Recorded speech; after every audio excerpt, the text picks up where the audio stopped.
Sir, would you introduce yourself to the board and do me a favor, spell your name, please? Okay. I'm Detective Kevin Kasper, K-E-V-I-N-K-S-P-E-R.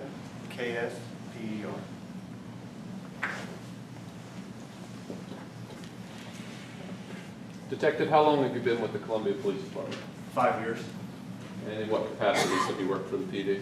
I worked as a patrol officer, and as of this year, I became a detective for the Street Crimes Unit. Describe for me just, Jerry, but very generally, your training. I went to the academy. I'm on the SWAT team, and we train twice a month. I've gone to numerous schools. I've been to field training officer school, defensive tactics school. I went to military police school with the military. I've had extensive training as a police officer. Are you still involved with the military? Yes, sir. Okay. In what capacity? I am a sergeant with a military, or in a military police unit. You're not active duty, obviously. No, I'm National Guard. Do you recall the night of August 15th, 2011? Yes, I do. And what is it about that night that stands out to you? It was the night that I arrested Kenneth Baker at his, I believe it was his residence. And describe for us the events that led up to the arrest of Mr. Baker, just very briefly.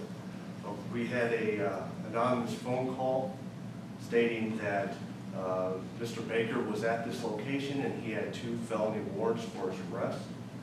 I checked him through our system and I observed him to have those 2 felony warrants. My partner and I went out to the residence to then arrest Mr. Kenneth Baker on those warrants. And what happened? We were met by another gentleman outside, and he said that Kenneth Baker was inside the residence. I observed Kenneth Baker to be laying on the couch there. I asked him if Kenneth had been drinking. He said yes. I asked him if Kenneth would be violent towards us. He said he didn't know. We then made entrance into the house. Upon that time, Kenneth Baker sat up on the couch. I advised him that he had felony warrants for his arrest and he needed to come with us. Baker then stood up. The male then that greeted us at the door gave Kenneth Baker a cigarette. I tried to use that as an advantage to get Kenneth to come peacefully with us. Kenneth had it in his mouth, the cigarette itself. I grabbed Kenneth by the right arm. My partner grabbed him. If you could just ask him a question. I think he's responding. We're interested in hearing. It's a very.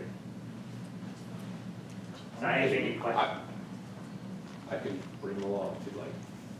It's just, no, I withdraw my. Good, thank you. Go ahead. My partner grabbed Kenneth Baker by the left arm. We then advised him to place his hands behind his back, to which he did not place them behind his back on his own accord. We then tried to place his hands behind his back, and Kenneth Baker flexed his body, and we could feel him flexing his arms. And then he started bringing his arms up in front of his body instead of his back. We then advised him again, to which he did not. We then decided that we were going to try to place him onto the ground to be more of an advantage. We turned his body around to where then he kind of went face first, front body first into a couch. He quickly turned around. Myself and my partner were also on that couch with him. My partner on one side, I was on the other. And that's when we started a physical fight with Kenneth Baker. I had called for emergency assistance. My partner, Kenneth Baker, grabbed my partner's radio. He had a strap with microphone on it. I then began giving Kenneth Baker strikes into the chest region, to which that did not work for compliance. Kenneth Baker then, my partner then advised he was going to pepper spray Kenneth Baker. Kenneth Baker was sprayed in the face with pepper spray. It was not effective. Kenneth Baker then grabbed at my patrol belt. Upon grabbing my patrol belt, I could feel it begin to loosen. I grabbed Kenneth Baker's arm with my left hand, and then I began giving him strikes to the face region, because at that point in time, that was the only area that I had an advantage towards. Let me stop you just there for a second, Detective. Was it your feeling that Mr. Baker was getting close to your gun? Kenneth Baker was very close to my weapon, yes. And so you felt it appropriate to start delivering strikes to his head? I did. Okay. And at some point, you guys had him on the couch, and he actually, with both of you on him, he got himself turned over, didn't he? Correct. And Facing towards us. that's when he grabbed the radio cord, and that's when he grabbed your gun belt. That's correct. And he got your gun belt off partly, didn't he? He did. Your magazine pouch and your radio receiver fell to the floor. Upon standing up, they fell to the floor. Correct. And you fought with Mr. Baker for a solid 2 minutes, didn't you? I do not know how long it was. It was a very long time. I thought we calculated it longer than that, but I do not know how long it was. At least 2 minutes. Correct. Okay. And that's just not you fighting him, that's you and Officer Sedgwick fighting him. That is correct. Okay. And you're a pretty fit guy, I am. and you were still in 2011 as well, Yes, I was. okay, in the military. Correct. You're not an easy guy to tangle with, are you? I like to think I can hold my own. And this guy held his own for more than 2 minutes with Yes. both of you, didn't he? Okay. So how do you finally get him under control?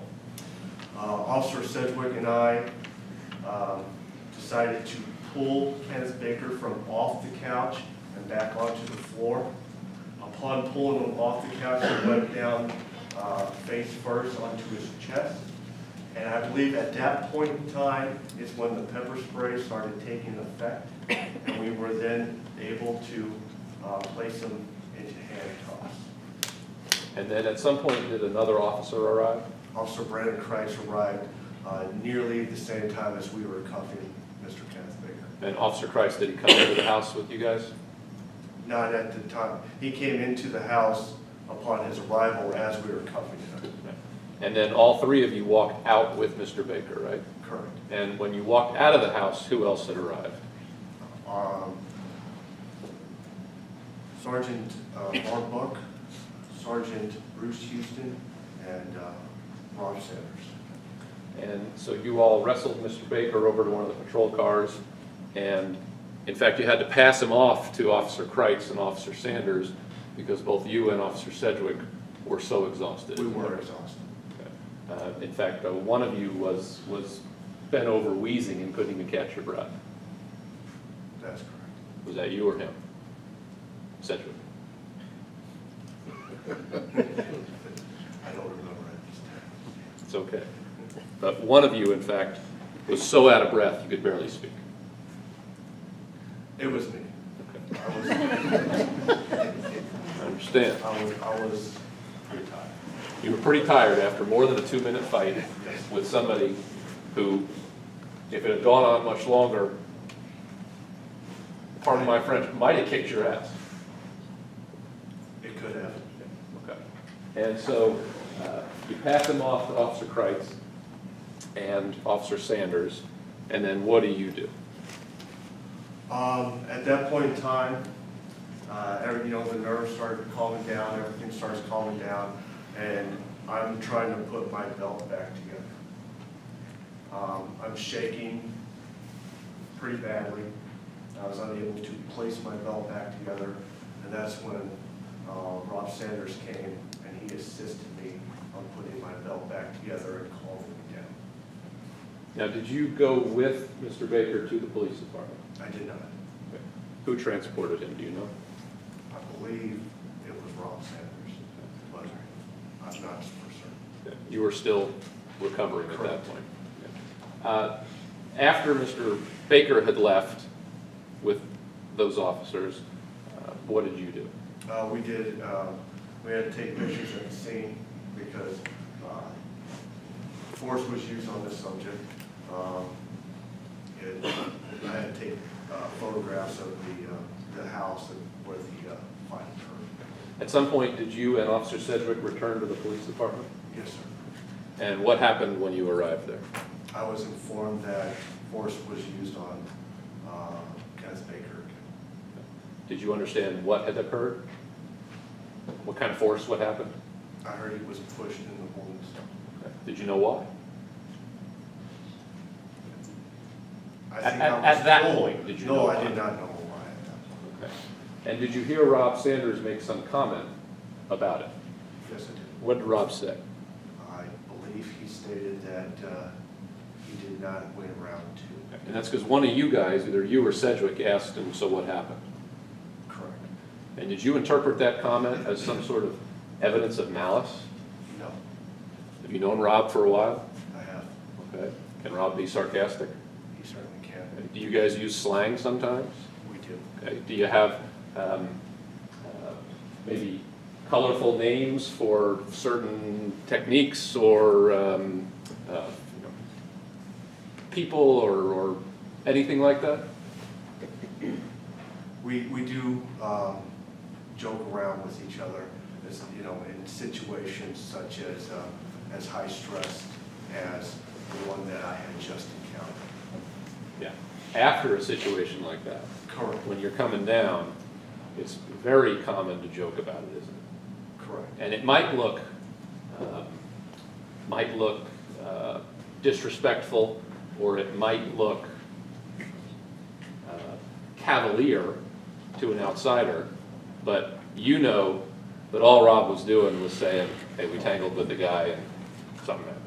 Yes, that's how I took it. You did not take anything from that he was retaliating against Mr. Baker for what had happened out at the house? No. Did you have any further contact with Mr. Baker that night? I went into the holding cell. At what point? At some point, we asked if medics were en route, and medics were en route. Upon medics arriving, I had went in there with the lead medic to, as I guess protection, and since I am the primary officer on the call. Technically, it's your prison. It is my prisoner, yes. But because you guys were otherwise indisposed, Rob and Brandon Kreitz had to deal with him for a while. That is correct. And are you familiar with handcuff rings at the back of the holding cells? I am. And in your training and experience with the Columbia Police Department, what were those used for? Unruly prisoners inside the holding cell. And did that include people who were banging on the cell door? Yes, it did. Yes, it did. Well, in your experience and your training, was it a standard practice, regardless of the circumstances, if somebody was banging on the cell door, they were handcuffed to the ring if they wouldn't stop? Yes. And was it the custom and practice of the Columbia Police Department that if that person refused to immediately cooperate and sit down by the ring, that force would be used? Yes. That's what your FTO taught you. Yes, it was. That's what your training officers taught you. That's what your sergeants taught you. That's what I was taught. Okay, that was the expectation of your superiors, was if they bang on the door, they're going on the ring. Correct. Thank you, sir. No further questions. Actually, I'm sorry, I do have one further question. You've seen the video, yeah? I have. You tangled with Mr. Baker, yeah? I did. Okay. If he'd been banging on the door, you would have gone in and put him on the ring too, wouldn't you? I would have. You wouldn't wait for 5 other officers. You'd get a couple of guys and you'd go do it, right? Correct. Because that's what you were trained to do. Correct. Okay? And if Mr. Baker cursed you and refused to have a seat by the ring, you'd use force on him, wouldn't you? I would. And you'd do something exactly similar to what Rob Sanders did, wouldn't you? As an option. As an option. Okay. No further questions. Ross? Just briefly. If you were in that situation, you'd use reasonable force, wouldn't you? I would use reasonable force, correct. I have your police report here, Okay. and just, these were the photos that you took, is that right? Sorry. Take a look at that real quick, just take your time.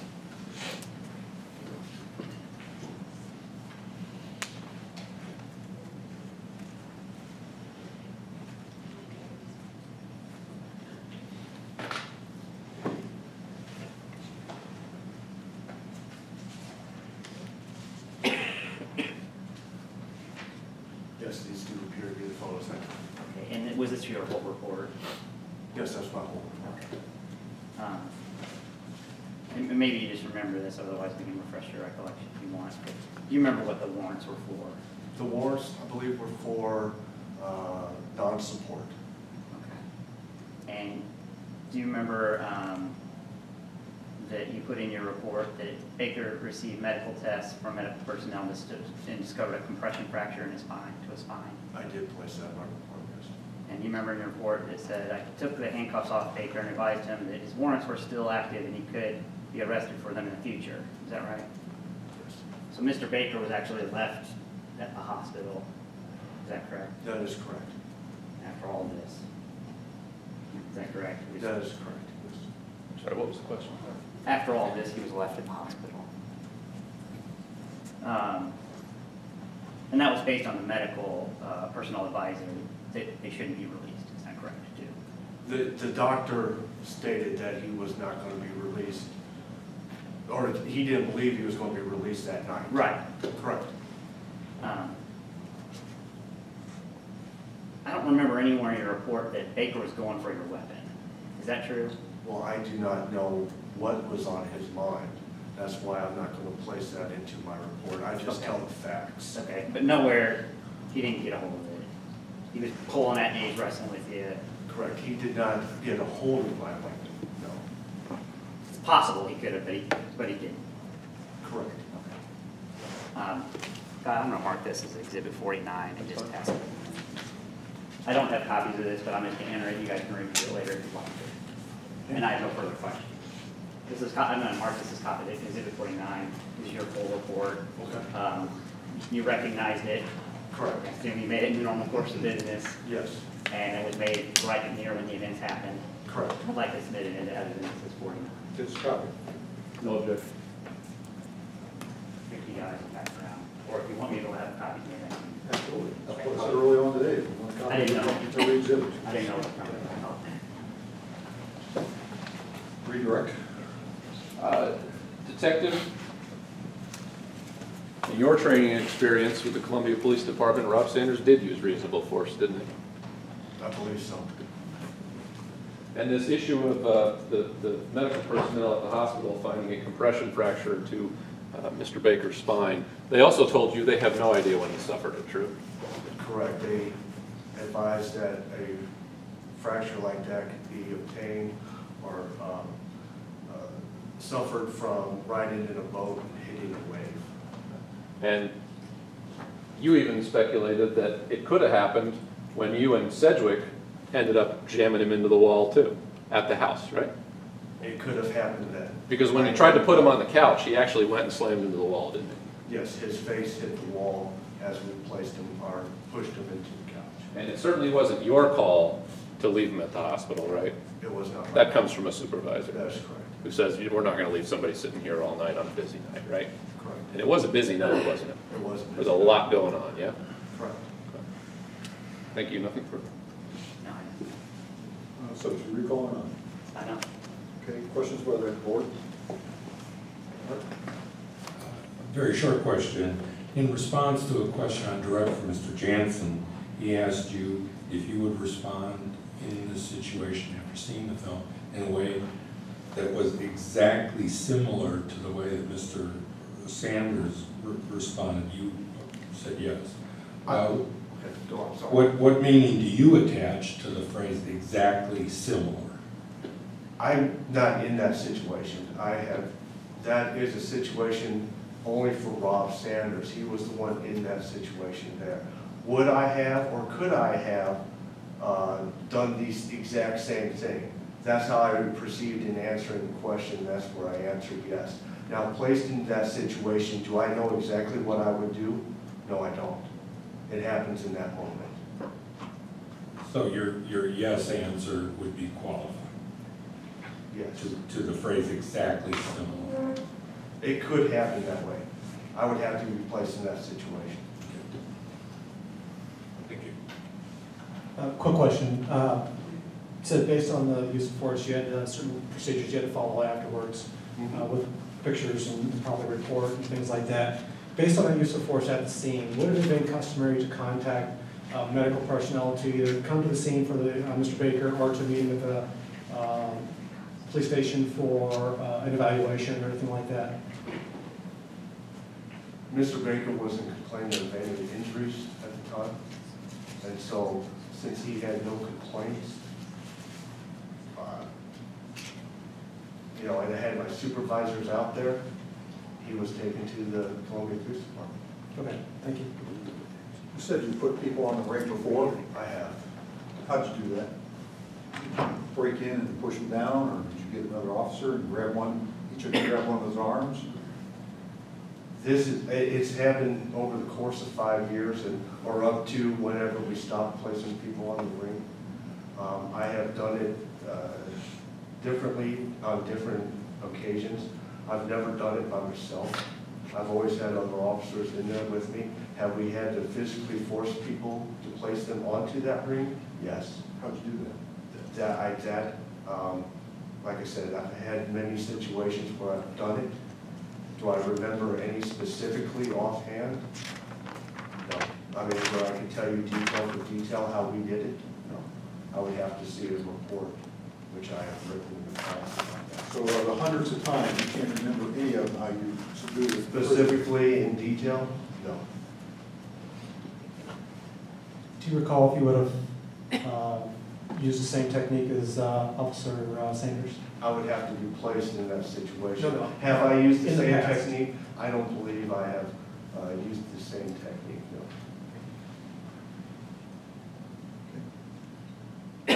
So let me see if I recall. No? No? Thank you very much. Thank you. Call your next witness, please. It'll be Officer Neil Sedgwick.